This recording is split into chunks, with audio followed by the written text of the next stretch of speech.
გლოცავთ ყველას მართლა დაგვესვათ. მომავალ პეტრე პავლობას გილოცავთ წინასწარ უკვე ყვალ არის. რა თქმა უნდა, მათი ღვაწლი უდიდესია პეტრე და პავლე თავთამოსხმოდ. ამავე დროს მინდა ჩვენს თავს შემოუძახოთ და ჩვენს ასე ვთქვათ მივბაძოთ მათ სად მივალთ მათთან, მაგრამ მაინც ცოტათი მაინც მივემსგავსოთ, ხო? რაღაცით გადავლახოთ ჩვენი ეს უძლურებები, სისუსტეები, სოდვები და რაღაცა ჩვენი შესაძლებლობის პარკლებში და ცოტა მეტიც, იმიტომ რომ უფრო მეტი შეგვიძლია ჩვენ ვიდრე გონია და ვინდომებთ ხოლმე, მივბაძოთ მათ და მივემსგავსოთ მათ. თვირთი რა თქმა უნდა ჩვენი ამა სოფლის მიწიერი ცხოვრებისა საკმაოდ დიდია, შრომა ჩვენი და ღვაწლი დიდი უნდა იყოს ახალშესაბამისად. ჩვეულებრივი მონდომება არ არის საკმარისი, ზებუნებრივი მონდომებაა საჭირო, ზებუნებრივი. აი, არაჩვეულებრივად დიდი მონდომება, უნდა მეტი მოვინდომოთ, რომ უფრო მეტი შევიცნოთ, მეტად გავზიარდეთ, მეტი ვიხილოთ, ჩვენი სულიერი ჰორიზონტი მეტად გაფართოვდეს და უფრო მეტი შევიმეცნოთ.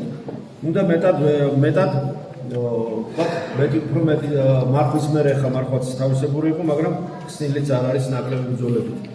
მარხვის მერეც უნდა აუცილებლად ღვაწლი ჩვენი არ უნდა იყოს მცირე, უნდა ყოველ შემთხვევაში არ უნდა მოვუძლოთ ღვაწლს. ისე უნდა გავაგრძელოთ, მარხვა არა, მაგრამ გავაგრძელოთ ლოცვა და ასე შემდეგ. თუ ვეც მოვინდომებთ, აუცილებლად მეტ მადლსაც მივიღებთ და მეტად უფრო ახალ ძალებს მივიღებთ სულიერს. ასეც იმაშია, რომ როდესაც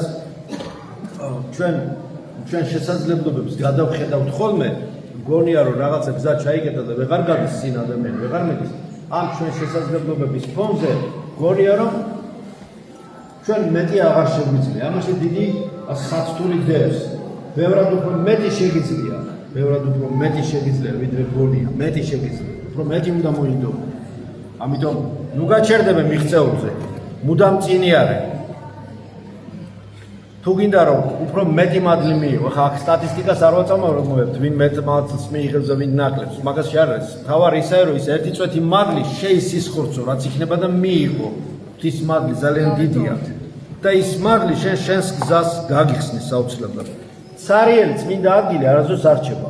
შენ ღმერთმა ხატება მოგცა, ანუ შენ ადგილი შენი სულისა, ტაძარი უნდა იყოს შენი სხეული. შენ ხარ ტაძარი, ღვთისმგებლობა, ღვთის მსგავსი ხარ, ღვთის მსგავსების პოტენციალი გაქვს. უпростоრად ხატება მოგეცა, რომ მსგავსება დაგევალო, რომ მსგავსებას მიაღწიო. ამიტომ ეს ჩანაფიქრი უნდა რეალიზირდეს აუცილებლად ჩვენ ცხოვრებაში. პოსტსაბჭოთა იქნება ეს თუ ტოტალიტარული პერიოდი იყო თუ არ ვიცი რა იქნება, ყოველ შემთხვევაში ეს ჩანაფიქრი ის კი არა, კარგი იქნება თუ რეალიზირდება და განხორციელდება შენი განღმრთობა და არაუშავს თუ არ განხორციელდება და არა. უნდა სავალდებულოდ აუცილებელია, ეს სავალდებულოდ საჭიროა. ამიტომ უნდა შედგე, როგორც მართლმადიდებელი ქრისტიანი, მაგრამ შედგები შენ მაშინ, როდესაც შენს თავს სრულად მიანდობ უფალს, სრულად მიანდობ ღმერთს. და შენი ცხოვრება ღვთის შესაბამისი პრინციპებით იქნება განხორციელებული.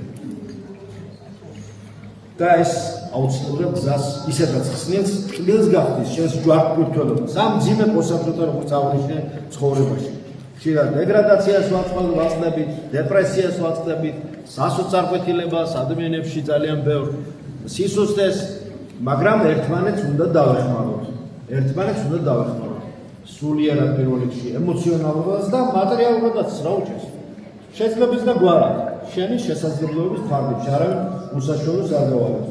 კი შეგიძლია დაეხმარო, არა, რა ვქნა. ნებისმიერ შემთხვევაში შეძლებს და გვარად. პირველ რიგში ყველაზე მაღალი რანგის დახმარება, მენტალური დახმარება, სულიერი დახმარება.